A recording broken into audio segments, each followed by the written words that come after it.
Teacher talking sports, what it does, what it do, how we living with the MLB regular season right around the corner. MLB Network was revealing their top 100 players right now. They finished a couple weeks ago, so I thought we could take a look at it today. And at the end, I'll give a brief look at it. And at the end, I can name some of the guys who I thought were the biggest snubs from not being considered one of the top 100 players. So let's get into it. Top 100 players right now. Number one revealed. So MLB Network's top 100 players right now series explored the answer and ranked the cream of the crop from number 100 all the way down to the top player in the game today. No surprise at number one for the second straight year, Shohei Ohtani. Of course, as it mentions, the equivalent of Freddie Freeman at the plate and Carlos Rodon on the mound. Number two, Aaron Judge, after his historic 2022, moved up 9 spots on the rankings, 9-year, $360 million contract extension. Mike Trout, who was probably number one on this list for, who knows, 6, 7 straight years, dropped to number two last year, number three this year, just has had a litany of injuries of late. Still had a great 2022, but how amazing is it that they have the best and third best players, the Angels, and still can't make the playoffs? Fourth, Mookie Betts, Gold Glove, almost annually, always an MVP candidate. Manny Machado, fifth. Little surprising to me that he's this high. Probably top 10, but fifth might be a little high. Sixth, Arenado and his teammate Paul Goldschmidt, the reigning NL MVP, seventh. I might flip flop him, but Goldschmidt is a little older and did end the season kind of on a low note. Jose Ramirez, perennial MVP candidate, eighth, definite top 10 player. Yordan Alvarez, what a season he had, helping the Astros win the World Series this past season. Freddie Freeman still in the top 10. Former NL MVP, finished top 5 in NL MVP voting for the fourth time. 11 through 20, just quickly mentions all of them. So the two Cy Young winners, Sandy Alcantara and Justin Verlander, skyrocketed up the list. Alcantara from 84th to 13th, Verlander 92nd to 14th. J-Rod, outstanding rookie, reigning AL Rookie of the Year, 16th. I will say, I don't know if they're taking into account that Bryce Harper's going to miss some time to start this season. I would have him higher than 17th if they're not, taking that into account. Trey Turner, 11th. I would have Harper ahead of Turner, but Turner's just a fabulous player, although I don't know if I'd have him this much higher than Carlos Correa. If we go to 21 to 30, so again, Correa 22, Lindor 21st. Nice rebound of a season after starting off slow in 2022 as well. Jose Altuve, Alex Bregman, Kyle Tucker, the reigning World Series champs, are definitely have a bunch of names near the top. 25 and 26 are the interesting names here. Ronald Acuna last year was 10th.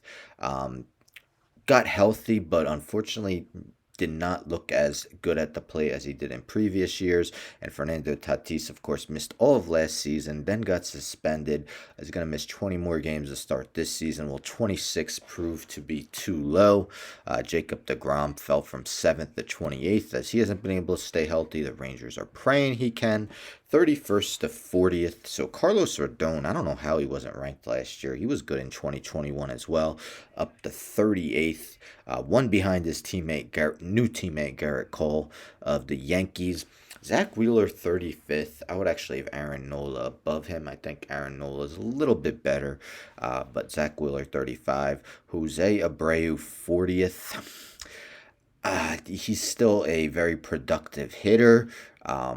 I don't think I would have had him this high, though, but with a bunch of solid bats in the Astros lineup, he should be a great run producer. Adley Rutschman, 41st. That could prove to be too low in a full season. I think he had over 5 WAR last season. And played maybe 90, 100 games. Jeff McNeil, the major league leader in batting average, 45th. Byron Buxton, 48th. Where would he be if he could stay healthy? Probably top 20. Unfortunately, that's just not the case. George Springer, Was a great player, still a very good player. I don't know if I'd have him top 50. 51 to 60. We got a bunch of guys who weren't ranked last year. 51 to 57 are all newcomers. Michael Harris, the reigning NL Rookie of the Year. Alek Manoah, I believe, finished third in AL Cy Young voting. Dylan Cease was the runner-up for AL Cy Young. 55 seems to be too low.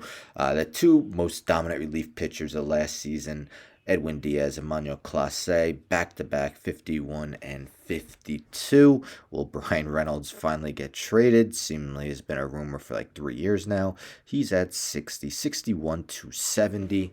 I'm a Marlins fan. Luis Ariz is a very good hitter. I just don't know how much defensive value he's going to provide, especially at second base. That may be a little high. I know he's the reigning AL batting champ, but Spencer Strider, what a rookie season. Jeremy Pena, what a rookie season, winning World Series MVP. Zach Gallen, to me, is too low. What an end of 2022 for Gallen. 71 to 80. Again, Aaron Nola 79th. That just seems way too low to me. Shane Bieber, he had a great season. For him to drop 39 spots, even Woodruff dropping 39 spots seems way too much. Tim Anderson dropped a lot as he couldn't stay healthy. Cedric Mullins couldn't quite duplicate his 2021. 81 to 90. If Clayton Kershaw could stay healthy, he would be a Cy Young candidate. Unfortunately, his innings only reach around 125. Devin Williams strikes out nearly half the batters he faces.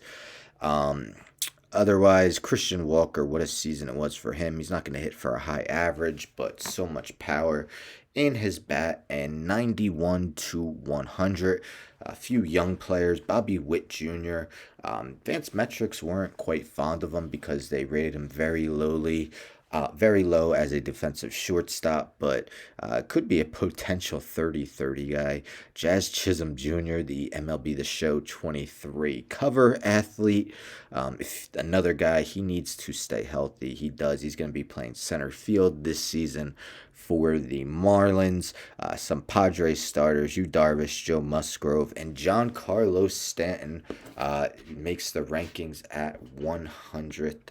So that is MLB Network's top 100 players right now. A few guys that I kind of surprised didn't make it, or I would consider my biggest snubs. How about Tony Gonsolin? I mean, last season all he did was go 16-1 with a 2.14 ERA and 0.875 WHIP. Yes, he might not go 7 innings often, but in his career, 2.51 ERA over 51 starts, 59 games total, 8 in relief. Another starting pitcher, Kevin Gausman, finished 9th in AL Cy Young voting last year, finished 6th with the Giants in NL Cy Young voting in 2021. We got Brandon Lau, who definitely did not perform very well last season, was injured for much of it. Remember, this is a guy who hit 39 homers, drove in 99 runs, has a career 130 OPS plus through 5 seasons, was 10th in AL MVP voting in 2021 and 8th in 2020. Salvador Perez, yes, he came nowhere near reaching the numbers of 2021 when he had a Major League record 48 homers from the catcher position. Dropped at 23, but he's still, probably a top 5 hitting catcher in baseball. 7-time All-Star. I think, maybe he could have been towards the bottom. And maybe someone like Josh Hader. Yes, you look at Josh Hader's numbers last year. They were kind of disgusting, 5.22 ERA, but he had some really terrible outings, and for more often than not was still that dominant pitcher we always known. Still had 14.6 Ks per 9 inning and has 15.2 Ks per 9 innings through his first 6 seasons. But there's some of the notable guys who I believe had a strong case to be on the top 100. Is there someone else I didn't mention? Let me know in the comments. What do you agree with? What do you disagree with on this list, let me know in the comments. But baseball's right around the corner. Super exciting. Don't forget to subscribe. Tell a friend, tell a friend, tell a friend, subscribe, like the video, share the video, hit the bell for notifications.